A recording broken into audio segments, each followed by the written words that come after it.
ke sini. Aku ada di sini.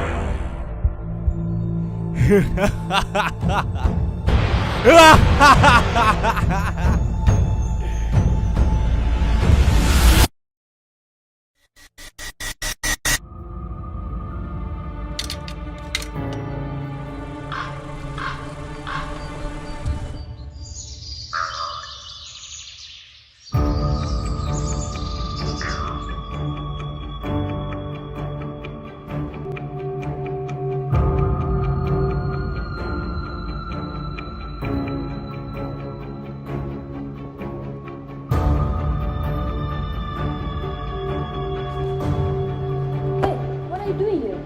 Are you crazy? What are you looking at?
Perpustakaan Universiti Malaysia Perlis ditubuhkan pada April 2002 selaras dengan penubuhan Kolej Universiti Kejuruteraan Utara Malaysia KUKUM pada ketika itu. Perpustakaan Universiti Malaysia Perlis bermula dari tahun 2002, terletak di tingkat 1 dan 2 bangunan KWSP Kanga Perlis, manakala perpustakaan mini ditempatkan di Pauh Putra. Sehubungan itu, pusat sumber dan rujukan bagi komuniti UNIMAP yang berada di Anjong Universiti Malaysia Perlis, Kulim Kedah, Darul Aman turut ditubuhkan.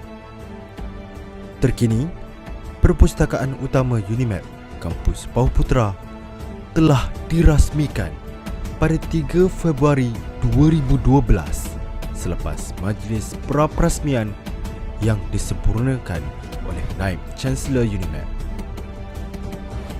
Tanggal 2 September 2012, tercipta satu sejarah yang baru apabila perpustakaan utama UNIMAP telah diperkenankan pertukaran nama perpustakaan pada majlis pemasyuran oleh Duli Yang Teramat Mulia Tuanku Syed Faizuddin Putra Ibni Tuanku Syed Sirajuddin Jamulullah kepada nama baginda sendiri sebagai perpustakaan Tuanku Syed Faizuddin Putra.